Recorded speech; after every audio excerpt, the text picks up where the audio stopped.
चलो let us see the next question. Consider following information. तो हमको इन्फॉर्मेशन दे रखा है दो सिक्योरिटीज के बारे में, एक्स और आर एफ. दोनों का रिटर्न दे रखा है और दोनों का स्टैंडर्ड डेविएशन दे रखा है. यानी standard deviation of the risk free security का लेंगे 0 इन absence of an information. Mister A has an amount of rupees 10,000. Highlight the portion he borrowed rupees 5,000 and made investment of 15,000. कैसे 10,000 जो उनके पास थे वो प्लस 5,000 जो उन्होंने बोरो किए इन सिक्योरिटी एक्स. क्वेश्चन में पूछा है what is the return in rupees term, what is the return in percentage term, what is the proportion in which we are making investment in x and r f, और उसके basis से हमको return and risk का calculation करना है. उसके बाद fourth question दे रखा है, वो फोर्थ क्वेश्चन में थोड़ी देर के बाद डिस्कस करता हूँ. I want everybody to go through the question, फिर हम लोग डिस्कस करते हैं कि कैसे करने का.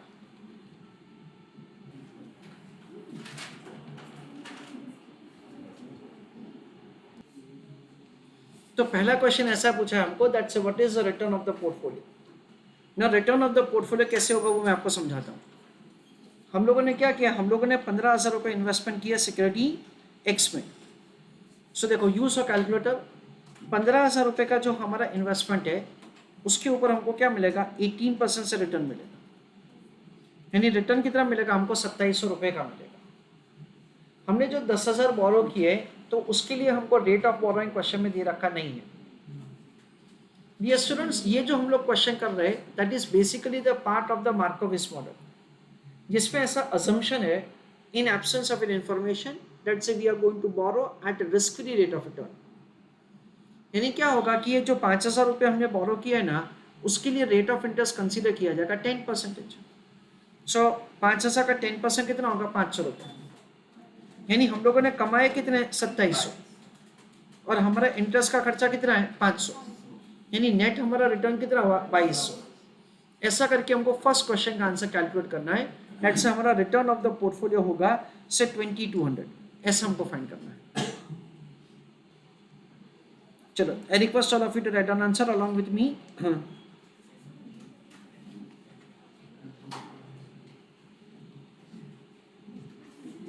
We are assuming that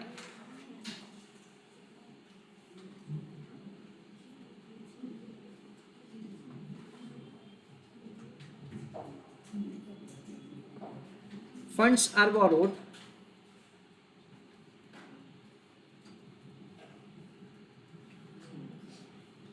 at risk-free rate of return.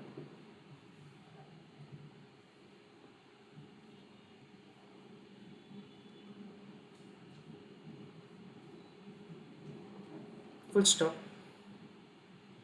उसी में लिखो आगे, accordingly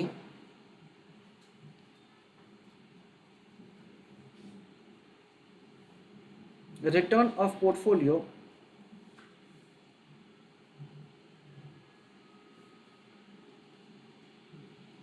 is found as under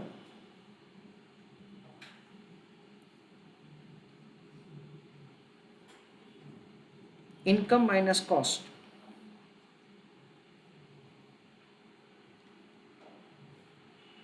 ₹15,000 उसके ऊपर 18% के हिसाब से हम लोग कमाएंगे 2700 रुपये, माइनस 5,000 रुपये जो हमने बोरो किए उसका रेट ऑफ इंटरेस्ट से 10%. क्यों 10%, वो मैं आपको समझा दिया. That it is what a question that we are learning as a part of the Markowitz model, जिसमें अजम्पशन ऐसा है कि हम लोग बोरो करेंगे एट आरएफ. यानी हमारा नेट इनकम कितना होगा, 2200 रुपये.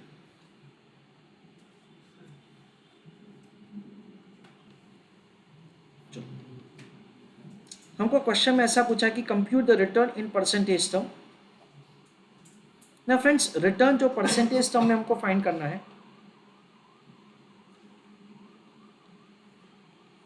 वो हम लोग कैसे करेंगे, income divided by investment into 100.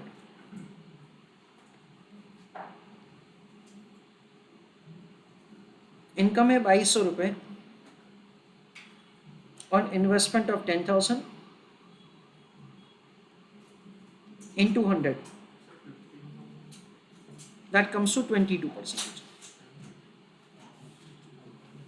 हमने जो फंड्स बोरो किया था उसका इंटरेस्ट का खर्चा यहाँ पे हम लोग डिडक्ट कर रहे हैं already.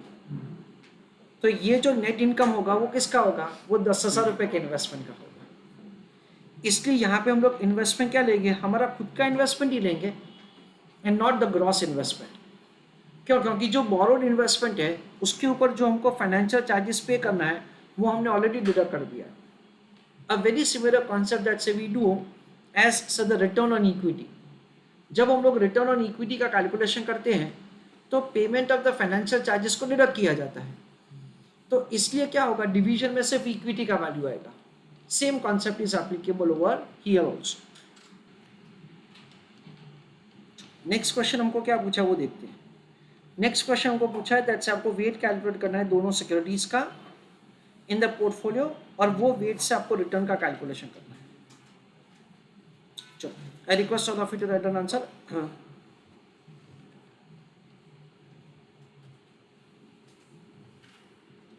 Calculation of wait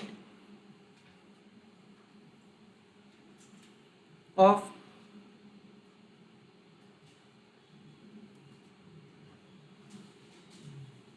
each security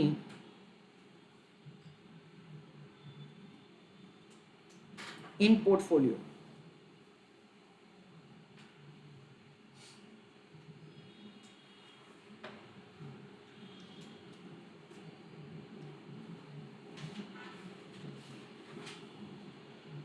wait of x कैसे किया जाएगा? Weight of x is amount of investment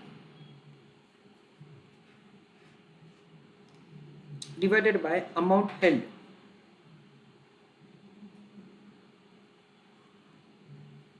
हमने इन्वेस्टमेंट किया 15,000 का, हमारे पास थे सिर्फ 10,000, तो वेट ऑफ एक्स हमारा क्या हो जाएगा? 1.50 and this is WRF, that is amount borrowed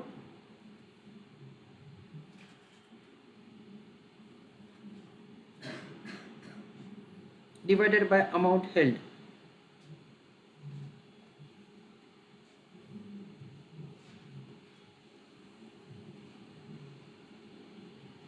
borrowing कितना है? 5,000 रुपये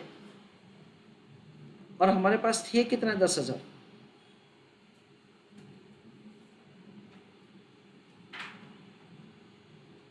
that is negative 0.50.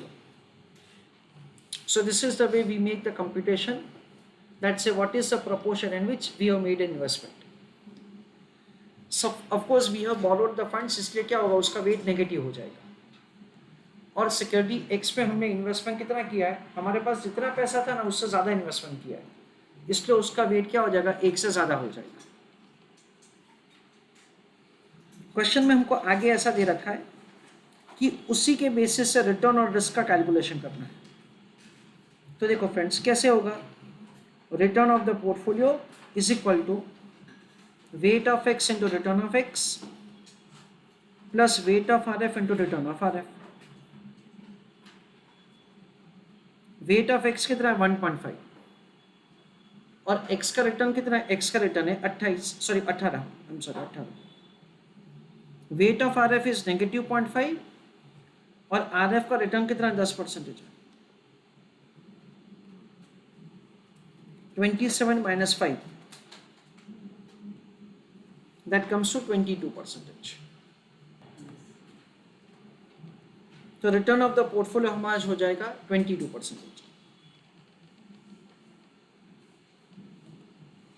Standard deviation of the portfolio is WX sigma X। WX हमारे एग्जाम्पल में कितना है? 1.5। और देखो तो X सिक्योरिटी का स्टैंडर्ड डिविएशन कितना है? 20, यानी ये कितना हो जाएगा? 30%।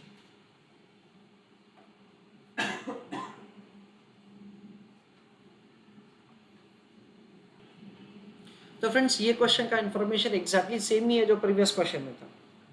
प्रीवियस क्वेश्चन में ऑलरेडी हमने 3 पोर्टफोलियोज का कैलकुलेशन करके रखा था मैं यहाँ पे फोर्थ पोर्टफोलियो यहाँ पे ऐड कर रहा हूँ, अब भी ऐड कर दीजिएगा फोर्थ पोर्टफोलियो। रिस्क फ्री का वेट कितना है? रिस्क फ्री का वेट है -0.5, एक्स का वेट कितना है? 1.5, रिटर्न कितना? रिटर्न है 22% और स्टैंडर्ड डिविएशन कितना? 30%। ये हमने डिटेल में वर्किंग करके रखा।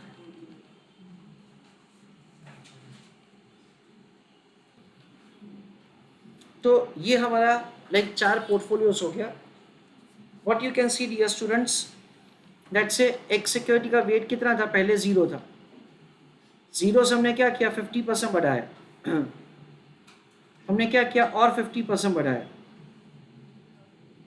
फिर हमने क्या किया? और 50% बढ़ाया। ऑब्वियसली अगर x का वेट बढ़ेगा तो आर का वेट क्या होगा? कम हो जाएगा। पहले क्या था? 1 था, 1 से क्या हो गया? 0.5, 0.5 से क्या हो गया? 0, 0 से भी क्या चला गया नीचे? -0.5।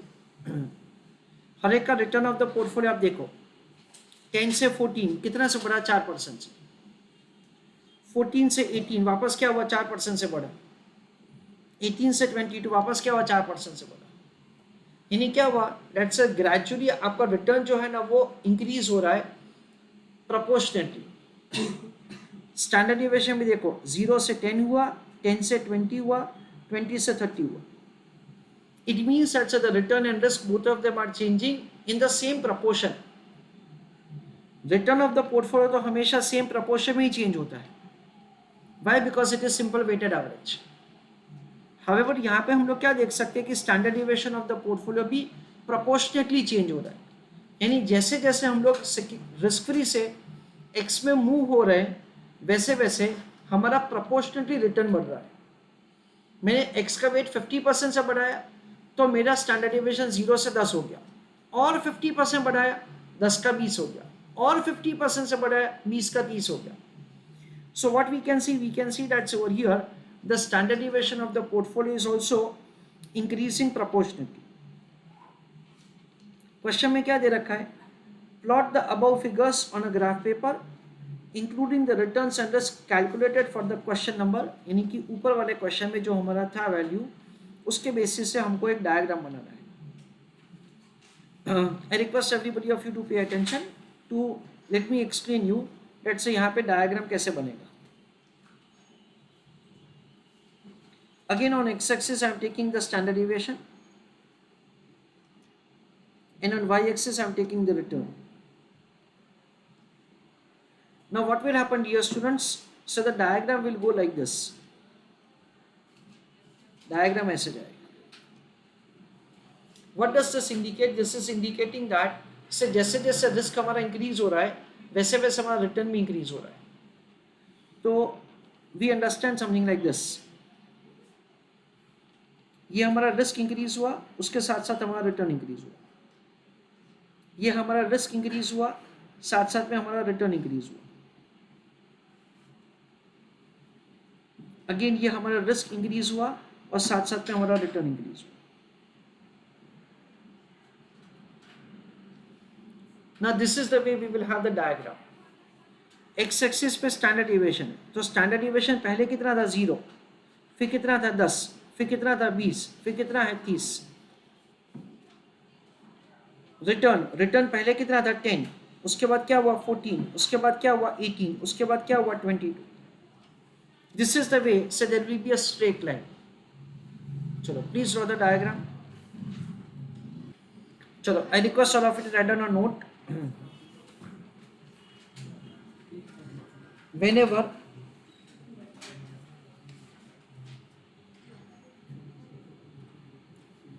investment is made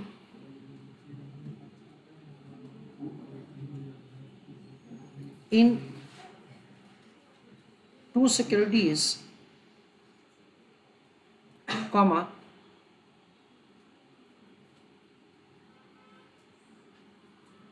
one of them is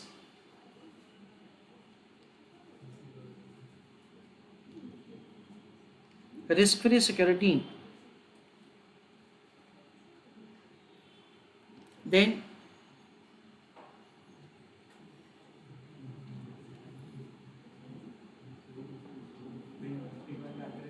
return and risk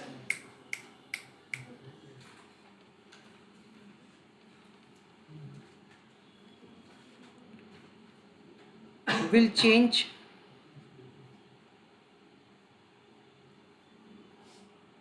proportionately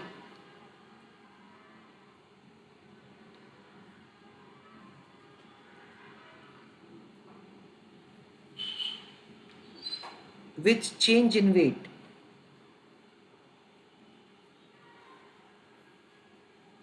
Full stop.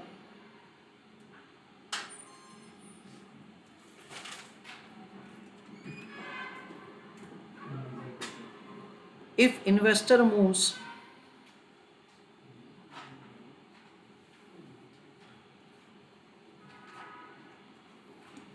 from RF to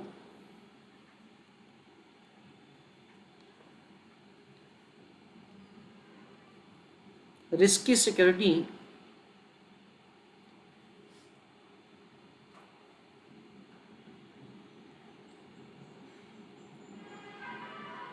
return and risk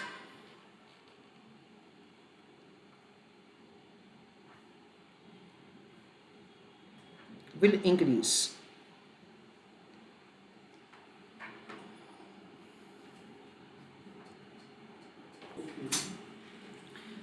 मैं ये क्वेश्चन का थोड़ा सा रिवीजन करवाना चाहता हूँ. क्वेश्चन में हमको ऐसा दे रखा है कि आपके पास 10,000 रुपये है और आपने 5,000 रुपये बोरो किए and with that you made investment in security x, ऐसा हमको दे रखा है. तो उस केस में what would be the return of the portfolio, that is the first question. तो हम लोग क्या समझते हैं, हम लोग ऐसा समझते हैं दैट से हमने 15,000 रुपये का इन्वेस्टमेंट किया है सिक्योरिटी एक्स में. That 15,000 is going to earn at the rate of 1,800, 2700 रुपये. और जो इम्पोर्टेंटली हमने बोरो किया है that is assumed to have been borrowed at a risk-free rate of return. तो वो 5,000 का 10% कितना होगा, 500 रुपये. सो नेट इनकम हमारा होगा 2,200 रुपये. 2,200 रुपये का इनकम आ रहा है इन इन्वेस्टमेंट ऑफ 10,000. सो हमारा रिटर्न परसेंटेज तब में हो जाएगा 22%. उसके बाद हमको कंप्यूट करना है व्हाट इज द वेट और what is the proportion in which we have made investment. तो वेट ऑफ एक्स फाइंड किया जाएगा, weight of are f find किया जाएगा. एक्स का वेट कैसे कैलकुलेट किया जाएगा, हमने 15,000 रुपये का इन्वेस्टमेंट किया, 10,000 रुपये का अमाउंट हेल्ड था, तो वेट ऑफ एक्स क्या हो जाएगा, 1.5 हो जाएगा और वेट ऑफ आर एफ हो जाएगा -0.5. जब भी आप बोरो करोगे और बाद में जाके हम लोग ऐसा एक समझेंगे that's there is a short position on cash market, ऐसा करके एक कॉन्सेप्ट हम लोग लर्न करेंगे. So whenever you have a short position on cash market, even in that case you will have the negative weight. तो यहाँ पे negative weight है 0.50. Return of the portfolio simple weighted average का formula, weight of are F would be taken -0.5 and with that you will be able to get the same answer. Standard deviation of the portfolio, again उसमें हम लोगों ने एक security में कितना investment किया वही कंसिडर किया जाएगा, multiplying with the standard deviation of the security X. That is the way the standard deviation of the portfolio is found. And say based on that, say we have drawn the diagram. ये diagram का line जो वो straight line जाएगा, that is very important for all of you to understand. Why? Because whenever you are having set up investment in the two securities and one of them is RF, then risk and return will change proportionately. ये मुझे आपको अच्छी तरह से emphasise करके समझाना है. देखो, जब आप दो सिक्योरिटीज पे इन्वेस्टमेंट करते हो, सपोज कि एक्स एंड वाई, उसमें सपोज कि वाई का रिटर्न एक्स से ज्यादा है, एकदम गौर से सुनो, वाई का रिटर्न एक्स से ज्यादा है. When you change, you increase the proportion of the Y in the portfolio and you reduce the proportion of X, तो return of the portfolio weighted average के मुताबिक बढ़ने ही वाला है.